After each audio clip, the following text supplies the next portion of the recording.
আসসালামু আলাইকুম। সবাই কেমন আছো? আশা করি সবাই অনেক ভালো আছো। আজকে আমি অনেক দিন পর তোমাদের সামনে আসছি। আজকের ভিডিওতেও আমি আরবি ব্যাকরণের একটা বিষয় নিয়ে আলোচনা করব, সেটা হলো লাম যোগে ফেলে মুজারের সিগা। আমি এর আগের ভিডিওতে সম্ভবত তোমাদেরকে আমি মুজারের বিষয় নিয়ে মুজারে মানফি এবং মুজারে মুসবাত নিয়ে আলোচনা করেছি। আর আজকের ভিডিওতে আমি মুজারেরই এক ধরনের রূপ যেটা আমি তোমাদের সামনে নিয়ে আসছি। এখন হলো যে এখন আমি মেইন টপিকে আসি, সেটা হলো যে লাম যোগে ফেলে মুজারের সিগা। এখন মেইন কথা হলো যে আমরা লামটা কেন ইউজ করব। আমরা লাম শব্দটা ফেলে মুজারের আগে এই কারণে ইউজ করব যে আমরা চাই যে কোনো একটা শব্দের অর্থকে আমরা দৃঢ়তা প্রকাশ করি। অর্থাৎ যে এটা সংজ্ঞা যদি দেওয়া হয়, আমি মুখে বলি যে শব্দ দ্বারা বা যে সকল ফেল দ্বারা, যে সকল ফেলে মুজারের সিগার প্রতি আমরা দৃঢ়তা পোষণ করতে পারি, তাহলে তাকে আমরা বলবো লাম, মানে লাম যোগে ফেলে মুজারে। তাহলে ফেলে মুজারে আর এখন আমি একটা তোমাদেরকে উদাহরণ দিয়ে দেখাই যে লাম যোগে কীভাবে আমি আসলে ফেলে মুজারেটা গঠন করব। যেমন ধরো যে আমরা ইয়ানসুর পড়ছি, ইয়ানসুর, এটা অর্থাৎ কি যে সে সাহায্য করবে।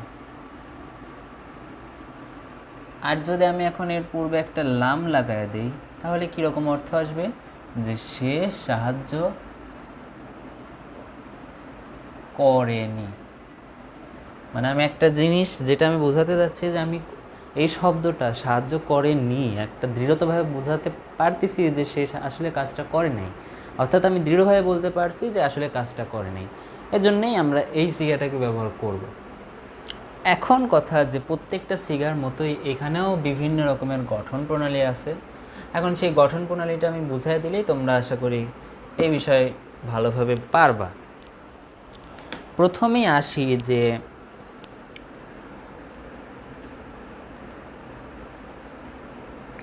এর গঠন প্রণালী।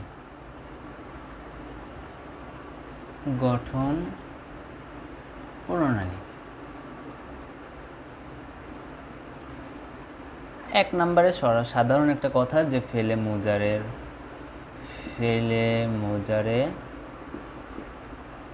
এর পূর্বে লাম বসে।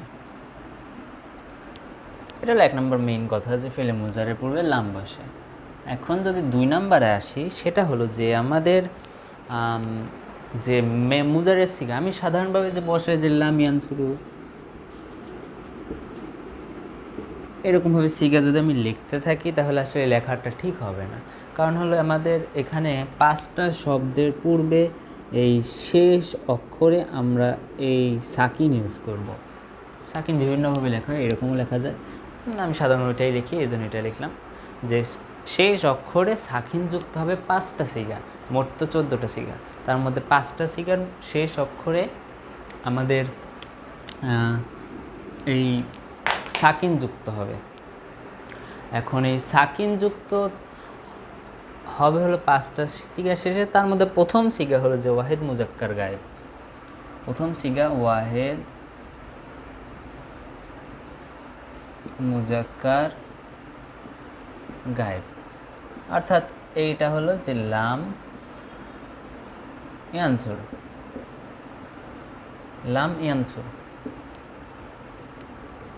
এইটা হলো আমাদের এইখানে প্রথম নিয়ম, যেটার শেষ অক্ষরে আমরা সাকিন যুক্ত করেছি।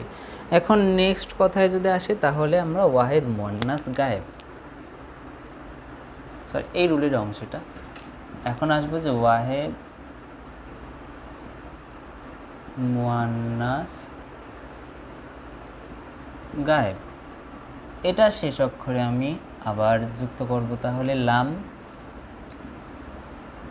তানসুর, এই শেষ অক্ষরে আমি এইটা যুক্ত করলাম। এখন আবার আসি পরবর্তী মানে শেষ অক্ষরে 5টার ক্ষেত্রে আমরা শেষ অক্ষরে আমরা সাকিন ইউজ করব।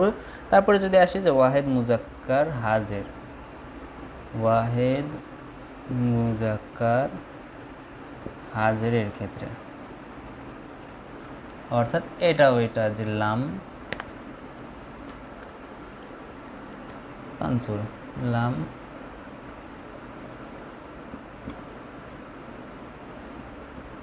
তানসুর। আর তারপরে যদি আসি যে ওয়াহেদ মুতাকাল্লিম আর জুমা মুতাকাল্লিম, ওয়াহেদ মুতাকাল্লিম, এটার ক্ষেত্রে কোনটা আসে যে আমাদের লাম আফআল সাকিন, আর জুমা মুতাকাল্লিমের ক্ষেত্রে আসে সেটা হলো যে জুমা মুতাকাল্লিম লাম নাফআল। আশা করি তোমরা বুঝতে পেরেছো যে এই 5টা সিগার শেষে আমরা সর্বদা সাকিন ইউজ করব, সাকিন। আশা করি তোমরা বুঝতে পেরেছো এই প্রথম গঠন প্রণালীর প্রথম অংশটা। এখন যদি আমি আসি যে এখানে আমি এই কয়েকটার মধ্যে আমি দেখালাম, এখন যে আমাদের কয়েকটা সিগা আছে আমরা পড়ছি যে লামটা বাদ দেয় যে ইয়াফআলু, ইয়াফআলু মানে এরকম একটা আমি ধরে নিলাম এরকমই একটা শব্দ। এখন এখানে যে আমি লাস্টের অক্ষরে হরফে ইল্লত ইউজ করছি, হরফে ইল্লত মানে আলিফ ওয়া ইয়া, এটা হলো হরফে ইল্লত ইউজ করছি যার, আর এই লাম যদি যুক্ত করি তাহলে এই হরফে ইল্লতটুকু থাকবেই না, মানে হরফে ইল্লতটুকু মুছে যাবে, এটার মধ্যে হরফে ইল্লত থাকবেই না। আশা করি তোমরা এটা বুঝতে পেরেছো। আমি একটা উদাহরণ দিয়ে তোমাদেরকে বুঝাই যে লাম ইয়াদউ। এখন দেখো যে ইয়াদউ বানানে আমাদের এই শেষ অক্ষরে একটা হরফে ইল্লত আসছে, এটা কিন্তু ইয়া ছিল, এটা ইয়া, কিন্তু এটা কিন্তু আইন। আচ্ছা ইয়াদউ দিছি, কিন্তু শেষ অক্ষরে আমাদের হরফে ইল্লত আসছে, যার কারণে আমি এটাকে মুছে দেব, সেটা হবে লাম, লাম ইয়াদু, মানে এইটা হবে রাইট আর এইটা হবে ভুল। আশা করি তোমরা এই পয়েন্টটাও বুঝতে পেরেছো। এখন যদি আমি পরবর্তী পয়েন্টে আসি যে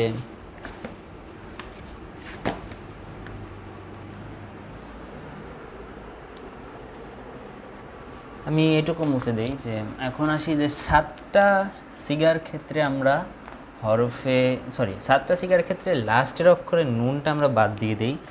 সেটা হলো যে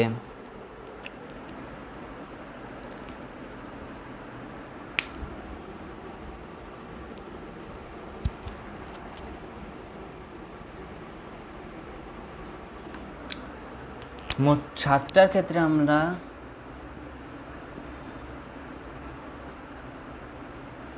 আমরা কি বাদ দেই যে নুন এরকমভাবেও লেখা যায় বা এরকমভাবেও লেখা যায়, আমরা বাদ দেই। এখন 7টার মধ্যে 4টা হলো তোমাদের 4টি তাসনিয়া শব্দের, মানে তাসনিয়ার যে রূপান্তর আছে সেইটার মধ্যে তাসনিয়ার হলো 4টা। এখন আসি কোনটা কোনটা, সেটা হলো যে তাসনিয়া মুজাক্কার গায়েব, তাসনিয়া মুয়ান্নাস গায়েব, তাসনিয়া মুজাক্কার হাজের, তাসনিয়া মুয়ান্নাস হাজের। এই 4টার ক্ষেত্রে আমরা নুনটা মুছে দেই। এখন আসি যে তাসনিয়া মুজাক্কার গায়েবের ক্ষেত্রে আমরা ইউজ করি ইয়াফআলু, ইয়াফআলানে, এটা মনে করো আমাদের মেইন শব্দটা ইয়াফআলানে। এখন যদি আমি এটার পূর্বে লাম যুক্ত করি আমার এটাকে মুছে দিতে হবে, ইয়াফআলা, লাম ইয়াফআলা। তারপরে আসি তাসনিয়া মুজাক্কার হাজেন নিয়ে, তাসনিয়া মুয়ান্নাস গায়েব নিয়ে আগে আলোচনা করি যে ইয়াফআলু, ইয়াফআলানি, ইয়াফআলুনা, তাফআলু, তাফআলানে। এখন আসি যে তাসনিয়া মুয়ান্নাস গায়েব হলো যে তাফআলানে, তাফআলানে। এখানে যদি আমি লামটা যুক্ত করি এই নুনটা মুছে যাবে, তাহলে এটা মুছে দিই আমি, এইরকম হবে। তারপরে আসি যে হাজের, এই দুটো ছিল গায়েবের ক্ষেত্রে, এই দুটো ছিল গায়েব, আর এখন আসি হাজের, অর্থাৎ তাহলে হাজের সিগায় কী হবে, যে ইয়াফালু ইয়াফালানি ইয়াফালুনা তাফালু তাফালানে তাফালনা ইয়াফালনা তাফালু।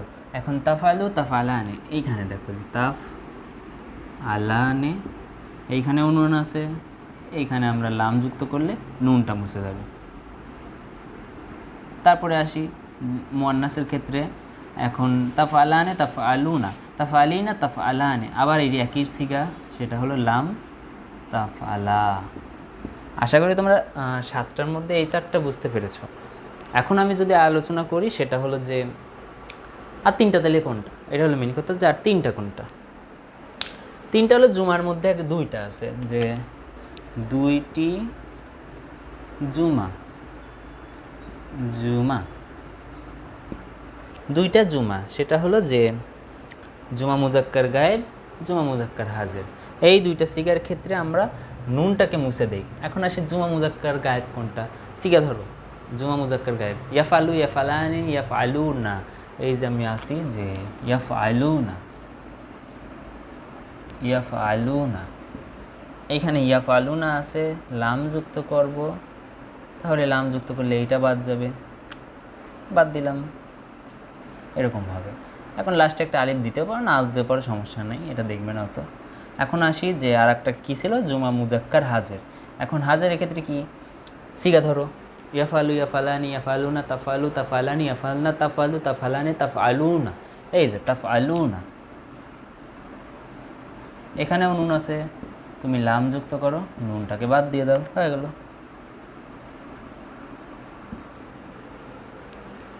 আশা করি বুঝতে পেরেছো। আর তাহলে আমার কয়টা হলো, এখানে 4টা, এখানে 2টা, 6টা, আর একটা আছে সেটা হলো 8টা, সেটা হলো ওয়াহেদের সিগা, এবং ওয়াহেদের মধ্যে আছে ওয়াহেদ মুয়ান্নাস হাজের। ওয়াহেদ মুয়ান্নাস হাজের কোনটা, গুনো ফালা ফাল ইয়াফালু ইয়াফালানি ইয়াফালুনা তাফালু তাফালানে ইয়াফআলনা তাফালু তাফালানে তাফালুনা তাফালিনা, এই যে তাফআলিনা, এটাকে ধরো যে তাফ আলিনা,